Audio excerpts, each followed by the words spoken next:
سچا واقعہ حضور نے اپنے صحابہ کو سنایا۔ 3 آدمی سفر کے لیے روانہ ہوئے، یہاں تک کہ ان کو رات پڑ گئی، تو ایک غار کے اندر وہ داخل ہوئے رات گزارنے کے لیے۔ آندھی چلی، بارش آئی، تو اوپر سے ایک پتھر لڑکا اور وہ غار کے دروازے پہ آ کے گر گیا، اور اتنا بھاری اور بڑا پتھر تھا کہ اس نے غار کا دروازہ بند کر دیا۔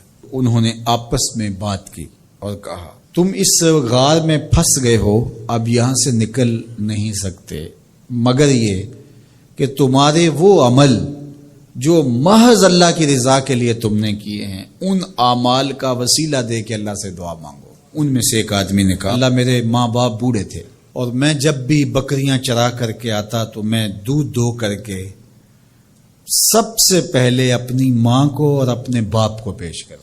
ایک دن میں سرسبز درختوں کی تلاش میں بکریاں لے کے کوئی چارہ، کوئی درختوں کی تلاش میں دور نکل گیا۔ میں جب واپس پلٹا دونوں سو چکے تھے۔ میں نے یہ مناسب نہ سمجھا کہ میں ان کو جگاؤں، بیدار کروں کہ اٹھو دودھ پی لے، لیکن اب سارا دن وہ بھوک سے تھے، تو اچانک آنکھ کھلے اور بھوک کی شدت سے تڑپے، تو میں وہاں سے ہٹ بھی نہیں سکا۔ تو کہتا ہے کہ میں بچوں کو نظر انداز کیا اور ماں باپ کے جاگنے پہ دھیان رکھا، اور یوں ساری رات بیت گئی۔ میرے ماں باپ فجر کے وقت جب اٹھے، وہ دودھ ان کو پیش کیا۔ اب یہ عمل پیش کر کے کہتا ہے، اے اللہ اگر یہ میں نے محض تیری رضا کے لیے کیا، تو جانتا ہے میرے دل کو، تو اس پتھر کو ہٹا دے۔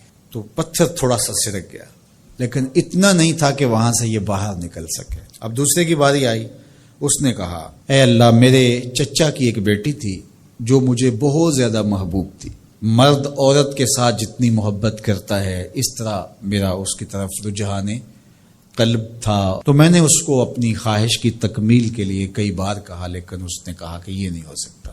اور پھر ایک دن حالات نے اس کو مجبور کر دیا، فاقہ زدہ حالات ہو گئے، غربت آ گئی، تو اس نے مجھ سے اپنی حاجت طلب کی، تو میں نے اس کو 120 دینار دیے، لیکن شرط پہ کہ تم اپنا جسم میرے سپرد کرو گی۔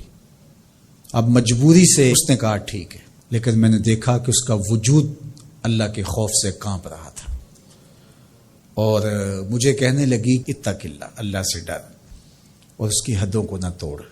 میری خواہشات تو پگلی تھیں، آرزویں تو بےتاب تھیں، اور میں اس کی قیمت بھی ادا کر چکا تھا، لیکن اس کا یہ جملہ کہ اللہ سے ڈر، تو میں تیرے سے ڈر کے اس کو چھوڑ دیا، اور جو اس کو میں نے 120 دینار دیے تھے وہ بھی اس کے پاس رہنے دیے۔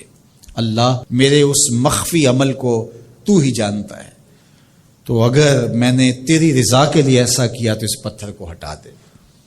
تو پتھر تھوڑا سا ہٹ گیا، سوراخ تو زیادہ ہو گیا، لیکن ابھی بھی وہاں سے گزرنا ممکن نہیں تھا۔ اب تیسرے نے کہا، اے اللہ میں مزدوروں سے کام لے رہا تھا اور ان کی مزدوری میں نے دے دی، ایک مزدور بتائے بغیر چلا گیا، تو میں نے کیا کیا کہ اس کے مزدوری کے پیسے کاروبار میں لگا دیے، کاروبار میں برکت ہوئی، اور بہت زیادہ وہ کاروبار جو اس کی مزدوری سے شروع کیا گیا تھا پھیل گیا۔ تھوڑی سی مزدوری تھی لیکن کاروبار بہت پھیل گیا۔ اب میں اس کے اندر کچھ ایک آنا ٹگا نہیں لیا۔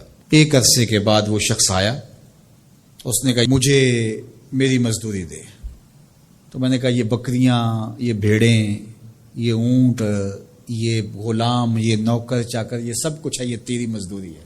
تو اس نے کہا میرے ساتھ مذاق نہ کر، وہ میں تو مزدوری کے وہ چند جو لینے آیا ہوں اور آپ کہتے ہیں یہ سب کچھ تیرا ہے۔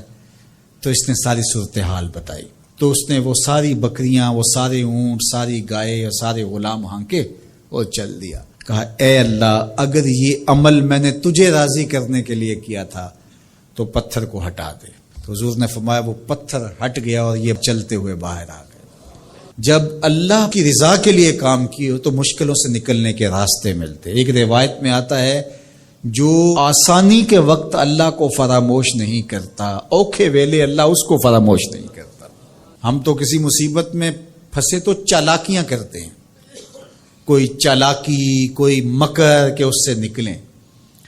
تو مصیبت میں پھنسیں تو دعا کے لیے ہاتھ پھیلا لیں اور اچھے اعمال کا اللہ کی بارگاہ میں وسیلہ پیش کریں۔ تو زندگی میں ایسا ذخیرہ اعمال کا جمع کرو کہ جب مشکل بنے تو ان اعمال کا وسیلہ پیش کر کے مشکلات سے نکلنے کا راستہ ملے۔